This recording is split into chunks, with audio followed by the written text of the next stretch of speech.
2034 వరకు ముఖ్యమంత్రిగా తానే ఉంటానన్నారు రేవంత్ రెడ్డి. కొందరు విద్యామంత్రిగా తనని రాజీనామా చేయాలని ప్రశ్నిస్తున్నారని, అయితే విద్యారంగంలో మంచిగా పనిచేసినందుకు మంత్రిగా రాజీనామా చేయాలని ప్రశ్నించారు రేవంత్ రెడ్డి. 2014 నుంచి ఇప్పటిదాకా మోదీ ప్రభుత్వం 151 లక్షల కోట్ల అప్పులు చేసిందన్నారు. నాయకులను తయారు చేసేది కూడా మీరే. 5 సంవత్సరాలు మేము పేద విద్యార్థుల కోసం, ప్రభుత్వ పాఠశాలకు వచ్చే పిల్లల కోసమే మేము అంకితం అవ్వదలుచుకున్నాము.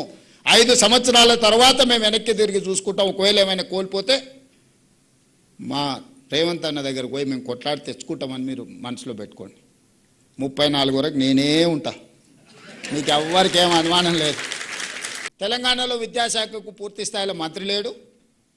అర్జెంటుగా రేవంత్ రెడ్డి గారు పూర్తి స్థాయి మంత్రిని విద్యాశాఖకు నియమించాలని నేను మిమ్మల్ని అడుగుతున్నా. పర్ఫామ్ చేసినందుకు నేను విద్యాశాఖ నుంచి తొలగాల, లేదంటే 14 సంవత్సరాలు మీ ప్రమోషన్స్, మీ ట్రాన్స్ఫర్స్ లేకపోతే 23,000 మందికి ప్రమోషన్లు ఇచ్చి 30,000 పైగా టీచర్లను ట్రాన్స్ఫర్స్ చేసినందుకు విద్యాశాఖ మంత్రిగా నేను తొలగాలనా?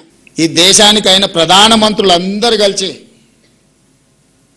51 లక్షల కోట్ల అప్పు చేస్తే 2014 నుంచి 2026 వరకు 12 సంవత్సరాలలో ఇప్పుడున్న ప్రధానమంత్రి చేసిన అప్పు 151 లక్షల కోట్ల రూపాయలు.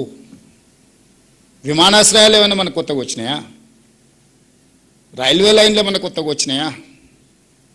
విపరీతంగా ఏమైనా పోర్టులు వచ్చినాయా? ఎయిర్పోర్ట్లు ఏమొచ్చినాయి? కానీ ఈ 12 సంవత్సరాలల్లో ఈ దేశం నిన్నగాక మన పార్లమెంట్లో సమాధానం ఇచ్చినప్పుడు ఈరోజు దేశం యొక్క అప్పు 201 లక్ష కోట్ల రూపాయల అప్పు. ఈరోజు మీ సమస్యలన్నీ నాకు వదిలేయండి. ఉపాధ్యాయ సంఘాలు ఏ సమస్యల మీద అయితే కొట్లాడుతుండ్రో మీరు అడగకుంటేనే మీ సమస్యను పరిష్కరించే బాధ్యత నేను తీసుకుంటా. మీరు ఏది అడగాల్సిన పని లేదు, మీ ఇంటికి పంపిస్తా. మీ ప్రమోషన్లు మీ ఇంటికి పంపించినా, మీ బదిలీలు మీ ఇంటికి పంపించినా, మీ రిక్రూట్మెంట్, డిఎస్సి రిక్రూట్మెంట్ ఏమైనా ఫ్రెష్ రిక్రూటీస్ ఇక్కడ ఎవరైనా ఉంటే, లేదా మీ ఫ్రెండ్స్ ఉంటాడు కానీ 55 డేస్లో 11,000 నోటిఫికేషన్ టు అపాయింట్మెంట్ వరకు 55 డేస్లో నేను ఇచ్చిన. ఇంతవరకు ఎప్పుడైనా జరిగిందా? ఉపాధ్యాయ సంఘాలకు నా సూచన, పిల్లల సమస్యల మీద మీరు కొట్లాడండి నాతోటి.